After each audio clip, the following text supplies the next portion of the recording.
தத்துவம் இல்லாத தலைவர்கள் எப்பயும் ரசிகரை மட்டும்தான் உருவாக்குவாங்க. நண்பர்கள் அனைவருக்கும் வணக்கம். இது புதிய விசை. நான் உங்கள் லெனின் பிரகாஷ். இன்றைய காணொளியில் தமிழக தேர்தல் களத்தை பற்றி தான் பார்க்க போகிறோம். வருகின்ற 23ஆம் தேதி தமிழக சட்டமன்றத்திற்கான தேர்தல் நடைபெறவிருக்கிறது. இதனையொட்டி தற்போது ஆட்சியில் இருக்கக்கூடிய கட்சியாக இருக்கட்டும், இதற்கு முன்பு ஆட்சி அதிகாரத்தில் இருந்த கட்சியாக இருக்கட்டும், புதிதாக ஆட்சி அதிகாரத்தை கைப்பற்ற துடித்து கொண்டிருக்கும் கட்சியாக இருக்கட்டும், அனைத்து கட்சிகளும் தீவிரமாக தேர்தல் பரப்புரையில் ஈடுபட்டு இருக்காங்கன்னு தான் நம்ம சொல்லணும். அதே நேரம் அந்த தேர்தல் பரப்புரையின் மூலமாக தங்களது தேர்தல் வாக்குறுதிகளையும் மக்கள்கிட்ட அவங்க முன் வச்சுட்டு தான் இருக்காங்க. இப்போ ஆளுகின்ற திமுகவாக இருக்கட்டும், அவங்க பார்த்தீங்கன்னா மகளிருக்கு 8,000 ரூபாய்க்கான கூப்பன் கொடுக்குறோம், அதில் உங்களுக்கு தேவையான ஹோம் அப்ளையன்சஸை வாங்கிக்கலாம், இல்லை எக்ஸ்சேஞ்ச் பண்ணிக்கலாம் அப்படின்னு சொல்லிட்டு அவங்க. இது மாதிரி அதிமுக கட்சி பார்த்தீங்கன்னா மகளிருக்கான உரிமை தொகையை நாங்கள் இன்னும் கொஞ்சம் சேர்த்தி கொடுப்போம் அப்படின்னு சொல்லி அவங்க வாக்குறுதி முன்வைக்கிறாங்க. நடிகராக இருந்து அரசியல் கட்சி துவங்கி அதிகாரத்தை கைப்பற்றும் நோக்கில் தேர்தல் பரப்புரையில் ஈடுபட்டு இருக்கக்கூடிய நடிகர் விஜயா இருக்கட்டும், அவங்க பார்த்தீங்கன்னா தமிழக அரசாங்கத்தோட ஒரு வருட பட்ஜெட், அந்த பட்ஜெட் தொகையை விஞ்சுற அளவுக்கு வாக்குறுதிகளை அவர் முன் வச்சுட்டு இருக்காரு. இது மாதிரி எல்லா கட்சிகளும் பல்வேறு வாக்குறுதிகளை முன் வச்சுட்டு தான் இருக்காங்க. 2-3 நாளைக்கு முன்னாடி காட்சி ஊடக வாயிலாக நாம் தமிழர் கட்சியின் தலைமை ஒருங்கிணைப்பாளர் சீமான் அவர்களது தேர்தல் பரப்புரையும் பார்க்கறதுக்கான வாய்ப்பு கிடைச்சது. பரப்புரையின் மூலமாக தங்கள் கட்சியின் எதிர்கால திட்டங்கள்னு சொல்லுவாங்கல்ல, அதை அவர் முன்வைக்கிறார். என்ன நான் செய்ய போறேன் ஆட்சிக்கு வந்தா, அதை பார்த்துட்டு அதிர்ச்சிக்கு உள்ளாயிட்டான்னு தான் நான் சொல்லணும். ஃபர்ஸ்ட் ஆஃப் ஆல் ஆச்சரியம் கிடையாது, அதிர்ச்சி.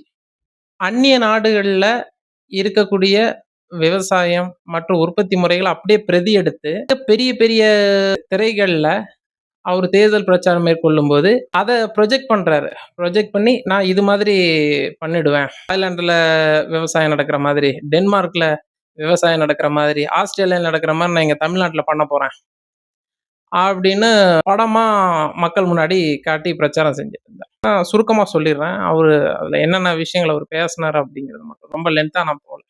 பல லட்சக்கணக்கான ஏக்கர் நிலங்களை கையகப்படுத்துவார். கையகப்படுத்தி பல்லாயிரக்கணக்கான ஏக்கர் நிலங்கள்ல தக்காளி, 3 வருடங்கள்ல வளரக்கூடிய தென்னை, பல்லாயிரக்கணக்கான ஏக்கர் நிலங்கள்ல வாழை, இது மாதிரி பல்வேறு பயிர் வகைகள் சொல்றாரு. அதை எல்லாத்தையும் நான் அங்கேயே போட்டு விளைய வைப்பேன், அங்கேயே நான் ஃபேக்ட்ரிஸ் வச்சிருவேன், வச்சு அங்கேயே நான் அங்க இருக்க மக்களுக்கு அங்கேயே நான் வேலைகளை உருவாக்கி கொடுத்துருவேன் அப்படின்னு அவர் சொல்றாரு. இதுதான் சுருக்கம். அதுக்கு நிலங்களை எப்படி அவர் கையகப்படுத்துவேன் அப்படிங்கிறத அவரே சொல்லியிருப்பாரு, பாருங்க. நிலத்துக்கு என்ன பண்ணுவேன், எனக்கு 15 லட்சம் ஏக்கர் போதும், இல்லை என்ற இடம் பத்தல, மக்கள்கிட்ட இடத்த குத்தகைக்கு வாங்குவேன், லீஸுக்கு வாங்கி 25 ஆண்டுகளுக்கு ஒத்திக்க எடுப்பேன், அந்த நிலத்துக்கு உரிய தொகையை கொடுத்துருவேன், சொத்து உரிமை அவன்கிட்ட இருக்கும், நிலம் என்கிட்ட இருக்கும், நான் அவனுக்கு என்ன மகனுக்கு வேணுமா வேலை, அவங்களுக்கு வேணுமா வேலை, அரசு வேலை கொடுத்துருவேன் நிலத்துல. நல்லா கவனிச்சுக்கணும். திருப்பி 25 ஆண்டு கழிச்சு நான் இல்லை இன்னொரு உள்ள ஆட்சி ஆளும்போது அவனுக்கு கேட்பான், உங்க நிலத்தை எங்களுக்கு மறு ஒப்பந்தத்துக்கு கொடுக்குறீங்களா, இல்ல நிலத்தை நீங்க எடுத்துக்கிறீங்களான்னு. இல்ல நாங்க எடுத்துக்கிறோம்னா கொடுத்துறோம், மறு ஒப்பந்தத்துக்கு கொடுக்குறோம். அடுத்தது படித்தவர் படிக்காதவர் அனைவருக்கும் அங்கேயே ஒரு வேலை கொடுத்துருவாரு. அந்த வேலையை எப்படி கொடுப்பாரு அப்படிங்கிறத அவரே சொல்லியிருக்காரு, பாருங்க. படித்தவர் படிக்காதவர் அனைவருக்கும் அரசாங்க வேலை கொடுக்குறேன். படித்தவன் எவ்வளவு லிட்டர் பால் கறந்திருக்கோம், எவ்வளவு பால்கோவாக்கு போகுது, எவ்வளவு நெய் தயாரிக்க போகுது, எவ்வளவு வெண்ணெய் தயாரிக்க, மேலும் எவ்வளவு மோருக்கு போகுது, எவ்வளவு தயிருக்கு போகுதுன்னு கணக்கிடுவான். எவ்வளவு உள்நாட்டு மக்களின் பால் தேவைக்கு போகுது, எது வெளி மாநிலத்துக்கு போகுது, எது வெளிநாட்டுக்கு போகுதுங்கிற கணக்கை அங்க பண்ணிருப்பான். இங்கேயே சாப்ட்வேர் கணினி படித்தவனுக்கு அங்கே வேலை. இந்த 2 பக்கம் சுவர், முன்னாடி கண்ணாடி சுவர்கள், மாடு மேய்கிறத இந்த பாரு பார்த்துக்கிட்டே இருப்பாங்க, எங்கெங்கே இருக்குது, என்னென்ன போகுது, அவன் தண்ணி குடிக்கிறான், கண்ணுக்குட்டி போடுறான், அங்கே அவனுக்கு என்னென்ன செய்தி எல்லாம் கண்காணிச்சுட்டு இருப்பான். நமக்கு குதிரை வேணா, ஹெலிகாப்டர் வேணாம்டா, ஜீப்பில் மேப்பம்டா. இந்த பாரு நம்ம வல்லுந்து, அதுக்கு பேர் வல்லுந்துல மேப்போம். வேணாம் குதிரையில மேய்க்கிறனாலும் குதிரையில மேய். மேலும் இது எதையுமே அவர் இப்ப இருக்கக்கூடிய அரசு கட்டமைப்புல இருந்து அவர் செய்ய மாட்டாராம். புதிய சிஸ்டத்தை அவர் இம்ப்ளிமெண்ட் பண்ணுவேன் அப்படின்னு அவர் சொல்லியிருக்காரு. அதையும் பாருங்க.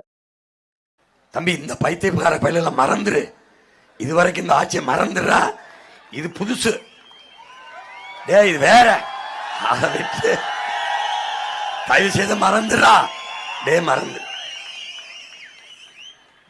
வேற நாட்டை படைக்கிறோம். சம்பளம்லாம் வந்து அவரு கொடுக்க மாட்டாரு. 10,000 ரூபாய் சம்பளம் தான். ஆனா அதை உங்களால செலவுலாம் பண்ண முடியாது. ஏன்னா அவரே எல்லாம் கொடுத்துருவாரு. முட்டை, பால், தயிர், வெண்ணெய், சிக்கனு, மட்டனு எல்லாம் அவரே கொடுத்துருவாரு. முல்லை, மருதம், நெய்தல், அங்காடிங்கிறது அவரு வச்சிருவாராம். அந்த அங்காடியில போய் நீங்க உங்களுக்கு என்ன வேணுமோ வாங்கி சாப்பிட்டுக்கலாம். காசு செலவே பண்ண முடியாது. எல்லாத்தையும் அவரே பார்த்துக்குவாரு. பிள்ளையை நான் படிக்க வச்சிருவேன், வைத்தியம் நான் பார்த்துருவேன், குடிக்க தண்ணி கொடுத்துருவேன், விவசாயம் நானே பார்க்குறேன். சோறு இல்லை, அரிசி இல்லை, பருப்பு இல்லை, காய்கறி விலை ஏறிடுச்சு, கடை இல்லை, பால் இருக்கு, முட்டை இருக்கு, எல்லாம் இருக்கு. நாடு சொர்க்கமா இருக்கு, நீ நிம்மதியா இரு. 10,000 சம்பளம் தரேன், செலவு பண்ண முடியாது உனக்கு. சோசியலிசம்னு சொல்ல முடியாது. இதை உட்டோப்பியன் சோசியலிசம் அப்படின்னு சொல்லலாம். கார்ல் மார்க்ஸ், ஏங்கல்ஸ், லெனின்லாம் சொல்றோம் இல்லையா, விஞ்ஞான பொதுவுடைமை சமூகத்தை எப்படி உருவாக்க முடியும் விஞ்ஞான பூர்வமா அப்படின்னு சொல்லி தத்துவத்தை கொடுத்தவங்க. அவங்களுக்கெல்லாம் முன்னோடிகள் இருக்காங்க. செயின்ட் சீமன் கிடையாது, ராபர்ட் ஓவன், இவங்க எல்லாருமே இந்த சோசியலிச சமூகத்தை கற்பனை பண்ணி பார்க்குறாங்க. அனைவருக்குமே பல்வேறு வகையான கற்பனைகள் இருக்கு. பொதுவுடைமை சமுதாயத்தை உருவாக்கணும், உன்னத நோக்கம் அது. சீமான் சொல்ற மாதிரி ஃபேண்டசி வேர்ல்டு கிடையாது. ராபர்ட் ஓவன் பார்த்தீங்கன்னா இந்த ஐசிஎல் சிமெண்ட் ஃபேக்டரி இருக்கு இல்லையா, நான் கண்ணார பார்த்துருக்கேன். அங்கே பார்த்தீங்கன்னா தொழிற்சாலை இருக்கும், அங்கேயே ஹாஸ்பிட்டல், அங்கேயே ஸ்கூலு எல்லாமே இருக்கும். அந்த தொழிற்சாலையில் வேலை செய்கிறவங்களோட பசங்க அங்கேயே படிச்சுக்குவாங்க, அங்கேயே மருத்துவம் பார்த்துக்குவாங்க எல்லாம். இந்த ஐடியாவை முன் வச்சது ஏன்னா ராபர்ட் ஓவன். இப்படி ஒரு இன்இக்வாலிட்டி இல்லாத ஒரு சமுதாயத்தை உருவாக்கிட முடியாதா அப்படின்னு அவருக்குள்ள இருந்த இயக்கம். இது மாதிரி வரிசை அப்படியே செயின்ட் சைமனா இருக்கலாம், இதில் ஒவ்வொருத்தங்களும் அப்படியே பரிணாமம் அடையுது. சோசியலிச சிந்தனையும் அப்படியே எவால்வ் ஆகி தான் ஒட்டோப்பியனா இருந்தது ஒரு சயின்டிபிக் சோசியலிசமா வருது. சரிங்களா? அது அனைத்தையுமே இது விஞ்சி நிக்குது இந்த ஒரு ஃபேண்டசி வேர்ல்டு. அவரோட பிரச்சாரத்துல கல்விக்கு முக்கியத்துவம் கிடையாது, மருத்துவத்துக்கு முக்கியத்துவம் கிடையாது, விஞ்ஞானத்துக்கு முக்கியத்துவம் கிடையாது, அறிவியலுக்கு முக்கியத்துவம் கிடையாது, தொழில்நுட்பத்துக்கு முக்கியத்துவம் கிடையாது. வெறுமனே விவசாயம். அந்த விவசாயத்தை எப்படி ஒரு ஹைஃபையா பண்ணலாம். அதாவது இன்னைக்கு உதாரணத்துக்கு தேங்காய் உரிக்க தேவையில்ல, மிஷினே உரிச்சிரும் அவரு சொல்ற அந்த பிரச்சாரத்துல. அது மாதிரி மரம் ஏறிலாம் கல் இறக்க வேண்டாம், மிஷின்லேயே போய் இறக்கிட்டு வந்துடலாம். அது மாதிரி ஆடு மாடுலாம் பார்த்தீங்கன்னா நீங்கள் போயெல்லாம் மேய்க்க வேண்டாம், ஒரு குதிரையை கொடுத்துருவாரு, வண்டி கொடுத்துருவாரு, வண்டியில் போய் நீங்கள் மேய்ச்சிட்டு வந்துடலாம். ஒரு ஜீப் கொடுத்துருவாரு, மேய்ச்சிட்டு வந்துடலாம். அது மாதிரி எல்லாமே மிஷின் செய்யும், நீ எடுத்து வைக்கணும், அவ்வளோதான். மொத்தத்தில் விவசாயம் கிராமத்தோட மக்களை கட்டி போடுவது மாதிரி தொழிற்சாலைகளை அவரு கற்பனைங்கிற பேர்ல ஒரு ஃபேண்டசி வேர்ல்டுக்கு மக்களை கொண்டு போறாரு அவரோட தேர்தல் பிரச்சாரத்துல. அப்படிதான் நம்ம பார்க்க முடியும். கியூபாவை சொல்றாரு, கியூபா பாருங்க வெறும் சர்க்கரை தான் வச்சிருக்கு, சர்க்கரையிலேருந்து அவன் எவ்வளவு பெரிய ஆளாயிட்டான். கியூபால வந்து வெறும் சர்க்கரை மட்டும் கிடையாது மக்களே, கியூபா தான் உலகத்துக்கே பெரிய அளவில் டாக்டர்ஸை கொடுத்துருக்காங்க.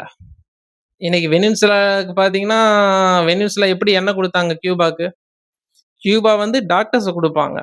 அதுக்கு எக்ஸ்சேஞ்சா, அதுக்கு கைமாறாக எண்ணெயை கொடுப்பாங்க. ஆயில் ஃபார் டாக்டர்ஸ் அப்படிங்கிற ஸ்கீம் தான். இது மாதிரி அறிவியல்லையும் தொழில்நுட்பத்திலையும் விஞ்ஞானத்திலையும் ஒரு சமூகம் வளர்ந்தாதான் இதோடு சேர்ந்து உணவு உற்பத்தி. வெறும் உணவு உற்பத்தி மட்டுமே வச்சு ஒரு சமூகம் வளர்ந்துரும்னு சொல்றது ஒரு அப்பட்டமான ஒரு திரிபுவாதம் தான். நம்ம அதை பார்க்குறோம். அவர் சீமான் சொல்ற உலகத்துல இன்ஜினியருக்குலாம் வேலையே கிடையாது, விவசாயம் பண்ணணும். விவசாயம்னா அது எல்லாம் மிஷினே பண்ணிடும். அவர் சொல்றது பார்த்தீங்கன்னா எல்லாமே மிஷின்ஸ் தான், மிஷின்ஸே பண்ணிடும். நீங்கள் அதை வந்து வண்டியில் அள்ளி போட்டு ஃபேக்ட்ரி கொண்டு போயிடலாம். அங்கே சாஃப்ட்வேர் இன்ஜினியர் படித்தவனுக்கும் ஒரே வேலை தான், ஒரு டேலி படிச்சிருந்தா போதும். வெளிநாட்டுக்கு எவ்வளோ பால் ஏற்றுமதி பண்ணுறோம், எவ்வளவு பால்கோவை ஏற்றுமதி பண்ணுறோம், எவ்வளோ வெண்ணெய் ஏற்றுமதி பண்ணுறோம், எவ்வளோ நெய், அந்த கணக்கு வழக்கு எழுத தெரிஞ்சு ஒரு டேலி இருந்தால் போதும். அதுக்கு பெருசாக இன்ஜினியர்ஸ் எல்லாம் தேவையே கிடையாது. இன்ஜினியரோ டாக்டரோ எதுவுமே அவர் சொல்கிற உலகத்துக்கு யாருமே தேவை கிடையாது. அவரும் அப்படி ஒரு சமுதாயத்தை தான் யோசிக்கிறாருன்னு வச்சுக்கோங்களேன். தமிழ்நாடு என்பது ஒரு தனி நாடு கிடையாது. ஃபர்ஸ்ட் ஆஃப் ஆல் தமிழ்நாட்டை தலை சிறந்த நாடா மாத்துவங்கிறாருல, இந்திய ஒன்றிய அரசுக்கு கட்டுப்பட்ட ஒரு ஸ்டேட், அவ்வளவுதான். அதுல வந்து நீங்க ஒரு சின்ன சட்டம் கொண்டு வரணும்னாலும் ஒரு திருத்தம் கொண்டு வரணும்னாலும் கவர்னர் ஒப்புதலோட நீங்க அதை செஞ்சாதான் செய்ய முடியும். இதே கவர்னர் ஒப்புதல் கொடுக்கலாம், சுப்ரீம் கோர்ட்ல தான் போய் நிக்கணும், போராடிட்டு நிக்கணும். இன்னைக்கு நீட் விலக்கு மசோதாவுக்கு ஒப்புதல் கொடுக்காம தானே இருக்கிறாரு கவர்னர். அதுக்கு சட்ட போராட்டம் தான் நம்ம நடத்திட்டு இருக்கிறோம். இது மாதிரி பல்வேறு விஷயங்கள் இருக்குது. நம்ம நினைச்சோன்னா எல்லாத்தையும் இங்க மாத்திர முடியாது, எதையுமே இருக்கிறது தான் மாற்ற முடியும். இருக்கிற எக்ஸிஸ்டிங் ஸ்ட்ரக்சர்ல இருந்தா நம்ம ரிஃபார்ம் பண்ணி கொண்டு வர முடியும். அப்படியே உடைச்சு நான் புதிய அரசே கொண்டு வந்துருவேன் அப்படின்லாம் எதையுமே இங்க செய்ய முடியாது. ஃபர்ஸ்ட் ஆஃப் ஆல் வெளிநாட்டுக்கு அவ்வளோ ஏற்றுமதி பண்ணிடுவேன், வெளிநாட்டுக்கு இவ்வளோ, வெளிநாட்டுல இருந்து காரை இறக்குமதி பண்ணிடுவேன், அது எல்லாமே நாம தீர்மானிக்க முடியாது மக்களே. அது எதையுமே நம்ம தீர்மானிக்க முடியாது. அதாவது ஒரு நம் நாட்டோட வெளியுறவு கொள்கைகள் அனைத்தும் மத்திய அரசாங்கத்தால தான் தீர்மானிக்கப்படுது. சரிங்களா? மாநில அரசாங்கத்தால கிடையாது. அமர்த்தியாசன் சொன்னாரு, உண்மைதான். தமிழ்நாடு என்பது தனி நாடாக இருந்தால் அது சிங்கப்பூருக்கு இணையாக இருக்கும் அப்படின்னு அவரு சொல்றாரு. ஆனா அது இப்படி கிடையாது. எல்லாத்தையும் தூக்கி மாத்திட்டு, தலைகீழ மாத்திட்டு, நான் பண்ணைய போட்டுருவேன், நான் பண்ணைய வச்சிருவேன், ஆடு மாடு மேய்ச்சிடலாம், தக்காளி விதைய வச்சிடலாம், கரும்பால போட்டுடலாம், தென்னை தென்னங்கன்று நட்டு 3 வருஷத்துல நான் மரமாக்கிருவேன், அதுல இருந்து ஃபேக்டரி ஆரம்பிச்சிடும். அப்படி கிடையாது. ஒரு நாடு ஏற்கனவே சொன்ன மாதிரிதான், அனைத்து துறைகளையும் வளர்ச்சி அடைஞ்சாதான் அது முழுமையான ஒரு வளர்ச்சியா இருக்க முடியும். அவரு சீமான் சொன்ன மாதிரி எக்ஸசைஸ் பண்ணும்போது அனைத்து பாகங்களுக்கும் பயிற்சி கொடுக்கணும். கை, காலு, தோள்பட்டை, செஸ்ட் அப்படின்னு எல்லாத்துக்கும் பயிற்சி கொடுத்தா அது வளர்ச்சி. இல்ல நான் இதை மட்டும்தான் பார்ப்பேன் அப்படின்னா அது வளர்ச்சி கிடையாது. அது ஒரு குறைபாடா மாறி நிற்கும். தமிழ்நாடு உங்களுக்கு ஒரு தனி நாடுனா அதுக்கு நீங்க தனிநாடு கோரிக்கை வைக்கணும். தந்தை பெரியார் வச்சார்ல, அவர் இறக்கறதுக்கு முந்தின வரைக்கும், நான் வந்து தமிழ்நாடு நீங்களாக பிற பகுதிகளை எரிக்கும் போராட்டம் அறிவிச்சார்ல, தனித்தமிழ்நாடு கோரிக்கை வச்சார்லைங்க. அறிஞர் அண்ணா வச்சார்ல, அடைந்தால் திராவிட நாடு இல்லையே சுடுகாடு, ஆரியமை புத்தகம் எழுதி 5000 ரூபாய் ஃபைன் கட்டுறியா இல்ல ஜெயிலுக்கு போறேன்னு கேட்டோம்னா ஜெயிலுக்கு போறேன்னு சொன்னார்ல தைரியமா. அப்படி போராடுங்க, தனிநாடு உருவாக்குங்க. அப்புறம் தனிநாட்டுல வந்து நீங்க என்ன பண்ணலாம், என்ன செய்யலாங்கிறதெல்லாம் அப்புறம் நம்ம யோசிக்கலாம். இப்ப நானும் நீங்களும் செய்து கொண்டிருக்கிறது தமிழ் தேச விடுதலைக்கான அரசியல் அல்ல, தமிழ் தேசிய இனத்திற்கான அரசியல். தமிழ் தேசிய இனத்துக்கான அரசியல், ஆனால் தமிழ் இன விடுதலை கிடையாது. இந்திய ஒன்றிய அரசாங்கத்துக்கு கட்டுப்பட்டு இருக்கும்போது எதையுமே இங்க தனியா நம்ம செய்ய முடியாது. அதுதான் யதார்த்தம். சீமானா பாத்தீங்கன்னா கதைகள் சொல்லி என்டர்டெயின் பண்ணுவாரு. சுவாரஸ்யமா இருக்கும் அவர் சொல்ற கதைகள் எல்லாமே. பல யூடியூப் சேனலே அவரை பேசிதான் அவங்களோட ரெவென்யூவை ஜென்ரேட் பண்ணிக்கிறாங்க. ஏன்னா அவ்வளவு கண்டென்ட் கொடுக்குறாரு அவரு. இன்னைக்கு அவரோட அரசியல் பரிணாம வளர்ச்சி பாத்தீங்கன்னா கதைகள் சொல்வதோடு மட்டும் இல்லாமல் படம் போட்டு கதை சொல்ற அளவுக்கு இன்னைக்கு வந்துட்டாரு. இதை இளைஞர்கள் கைதட்டி ஆர்ப்பரிக்கிறாங்க, கொண்டாடுறாங்க. அதுதான் நமக்கு பயமா இருக்கு. துளியும் அரசியல் பொருளாதாரம் பற்றிய சிந்தனை இல்லாமல் ஒரு சமுதாயத்தை இன்னைக்கு உருவாக்கி விசில் அடிச்சுக்கிட்டு இந்த சமுதாயம் எங்க போய் நிற்கும்? கல்வி எனக்கு தேவையில்லை, எதுவுமே தேவையில்லை, ஒரு டேலி படிச்சா போதும், கரும்பு எவ்வளோ டன்னு ஏத்தனேன், கருப்பட்டி எவ்வளோ டன்னு ஏத்தனேன், இந்த கணக்கு தெரிஞ்சா போதும். அதுவும் தெரியலாம் கூட பரவாயில்ல, அண்ணன் ஏசி ரூம் போட்டு கொடுத்துருவாரு, அங்க உட்காந்து ஆடு மாடு மேய்ச்சிட்டு இருந்தா போதும். இப்படி ஒரு இளைஞர் சமுதாயத்தை வச்சுட்டு நாளைக்கு நம்ம எப்படி ஒரு புதிய ஒரு சமுதாயத்தை உருவாக்க முடியும்? அவர் சொல்றாரு, நிலம் வந்து நான் 30 வருஷம் குத்தகை எடுப்பேன்னு. உழைக்கும் மக்களுக்காக ஒரு அரசு வந்து கட்டமைக்கப்படுது. மேற்கு வங்கத்துல கம்யூனிஸ்ட் கட்சி தலைமையில ஆட்சி நடக்குது. அங்க அந்த மக்களுக்கு நல்லது செய்யணுங்கிற நோக்கத்துல ஸ்பெஷல் எக்கனாமிக் ஜோன் உருவாக்குறதுக்காக நிலங்கள் வந்து கையகப்படுத்தப்படுது. அதுல போலீஸ்க்கும் விவசாயிகளுக்குமான கிளாஷ்ல துப்பாக்கி சூடு நடந்து கம்யூனிஸ்ட் கட்சி அதுக்கு பிறகு அங்க ஆட்சியை கைப்பற்ற முடியல. இன்னைக்கு வரைக்கும் எங்கேயுமே போய் நிலம் வந்து எனக்கு குத்தகைக்குன்னா யாரும் கொடுக்க மாட்டாங்க, கையகப்படுத்தணும். அப்ப மிகப்பெரிய ஒரு அத்துமீறல் நடத்தணும், மிகப்பெரிய ஒரு வன்முறை கட்டவிழ்த்துடணும் மக்கள் மேல. அப்படிதான் நிலங்கள் கையகப்படுத்த முடியும். போய் கேட்டோன்னா 30 வருஷம் வச்சுக்கலாம், யாரும் நிலங்கள்லாம் கொடுக்க மாட்டாங்க. கேரளாவில் உழைக்கும் மக்களுக்கான அரசு கல்வி வந்து தனியாருக்கு இல்லை, அது அரசு தான் இனிமேல் பார்த்துக்கும், that is not for sale அப்படின்னு சொல்லி ஒரு விஷயத்த முன்னெடுக்கிறாங்க. இஎம்எஸ் ஆட்சியை கவிழ்க்கப்பட்டுச்சு.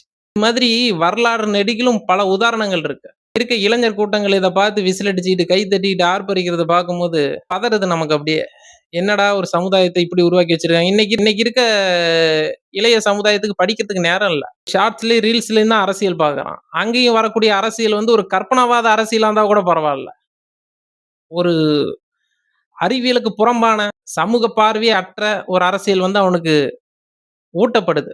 இது வந்து ஒரு ஆபத்தான போக்காதான் நம்ம பார்க்கிறோம். இது வந்து ஒரு அரசியல் விழிப்புணர்வு காணொளி தான். வாய்ப்பு இருக்கவங்க ஷேர் பண்ணுங்க. மேலும் இது மாதிரி காணொளிகள் பார்க்கணும் அப்படின்னா சேனலை சப்ஸ்கிரைப் பண்ணுங்க. நன்றி.